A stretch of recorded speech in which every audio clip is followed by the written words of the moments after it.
mais um vídeo sobre essa epidemia dos jovens.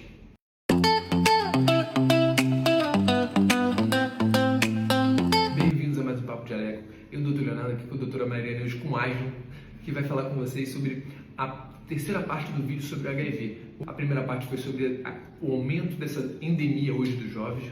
O segundo vídeo foi sobre a transmissão vertical e hoje a gente vai falar sobre a transmissão horizontal. Isso mesmo. A forma mais comum de transmissão horizontal do HIV é via sexual de relações desprotegidas. E como a gente pode prevenir? Sempre fazendo o uso de preservativo. Essa é a forma mais eficaz de prevenir. Então, o uso da camisinha é extremamente importante nas relações sexuais para que não haja dependência sexo anal ou vaginal, para justamente não ter a contaminação. E qual é o grande problema da transmissão horizontal comparada à vertical? Principalmente porque o paciente adulto, ou adolescente, ele já tem o sistema imunológico amadurecido. Então, o primeiro sintoma é super inespecífico, lembra muito uma gripe, ou uma dor de garganta muito forte, ou até mesmo uma mononucleose, e passa desapercebido.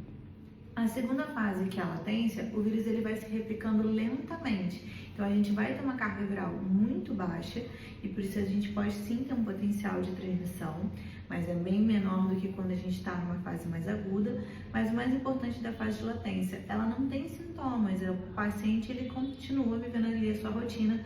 Então, a segunda fase seria a fase da latência, no qual o paciente ele pode apresentar infartos linfonodais, linfonodomegalia, ou seja, sintomas também específicos. A primeira fase, que pode durar, em geral, 10 a 15 dias, mas pode às vezes perdurar até 6 semanas, no qual você tem uma replicação aguda e uma facilidade de transmissão muito grande, você entra na segunda fase, que é a fase de latência, que ela pode às vezes perdurar 10 a 15 anos, no qual ele vai se multiplicando no seu corpo, vai se desenvolvendo, você pode transmitir, porém o vírus ele fica num platô, ele não tem um aumento tão grande de cópias virais quanto tem na fase aguda ou na terceira fase, que a gente vai falar em seguida.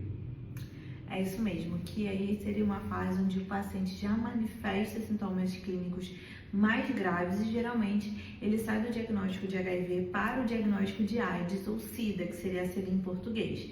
E aí ele já manifesta a forma mais violenta, vamos dizer assim, da doença, que seria pacientes, por exemplo, com sarcoma de Kaposi, pacientes até com algumas leucemias específicas, do HIV, infecções graves de cândida e fúngicas, pneumonias graves também de difícil tratamento e controle, herpes zoster em pacientes, principalmente população jovem, é um dos indícios de HIV. Então a gente tem manifestações de raiz cutânea e diversos outros sintomas. E aí a gente, o CDC, criou um score para essas combinações de manifestações clínicas e com isso classifica de acordo também com a carga viral, mais a manifestação clínica se o paciente realmente não só é HIV positivo, mas também já está no SIDA. Lembrando que essa infecção na terceira fase ou a fase mais grave são infecções que a gente chama de atípicas, por germes que muitas vezes o nosso corpo sabe lidar muito bem, porém nesse paciente que está com o sistema imunológico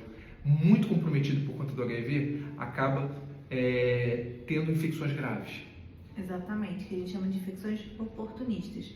E aí vale ressaltar, e é muito importante, que muita gente tem dúvida, que todo paciente HIV, ele não é necessariamente um paciente que tem AIDS, só que todo paciente que tem AIDS, que é a forma mais grave da doença, ele tem um HIV. E esse paciente que é HIV positivo, ele pode ficar no estágio de latência por muitos e muitos anos, transmitindo para muitas pessoas. E nem manifestar a parte grave da doença, que seria a AIDS. E uma vez ele classificado como um paciente com AIDS, ele não consegue, mesmo com controle e com o uso da medicação, ele não reverte só para ser um paciente HIV positivo. O mais importante disso tudo é a importância do acompanhamento, do uso da medicação diária, Uma vez ele diagnosticado, ele tem que estar fazendo acompanhamento com o infectologista e principalmente o uso da medicação diária para manter a doença sob controle. Uma vez tomando a medicação, aí sim a gente tem o controle das cópias virais que vai evitar com que essas doenças oportunistas ocorram e aí ele consegue ter uma qualidade de vida. E conta pra gente, doutora Mariana, como é que você fez o diagnóstico de HIV recentemente na nossa clínica de uma paciente que buscou você por conta de sangramento gengival? Exatamente. Como eu sou periodontista de formação, ela procurou pelo sangramento gengival.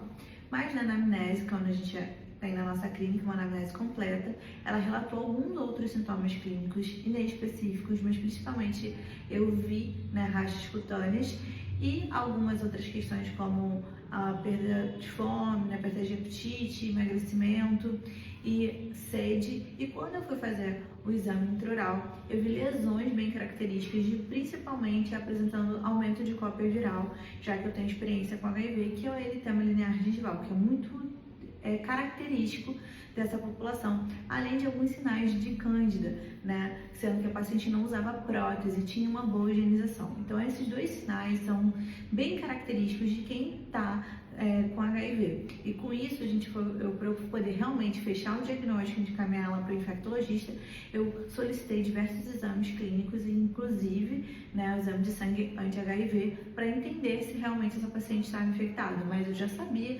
pelas características dos sintomas e sinais clínicos que ela apresentava durante a consulta. Então, se você gostou desse conteúdo, curte, compartilha, dissemina esse conhecimento para o máximo de pessoas possível. E lembrando, a gente é uma epidemia hoje que o HIV está aumentando entre jovens. Você tem formas de transmissão, que principalmente é pela relação sexual, e existem formas de prevenção muito simples, como o uso de preservativo, tá bom? E tem a transmissão tanto vertical, que é para o seu bebê, quanto horizontal, que é entre pessoas, e muitas vezes você pode estar transmitindo, se você não fizer o acompanhamento médico adequadamente, sem nem saber que você tem a doença. E aí quando você descobre, você já tem uma forma grave, que é a AIDS mais conhecida, ou SIDA.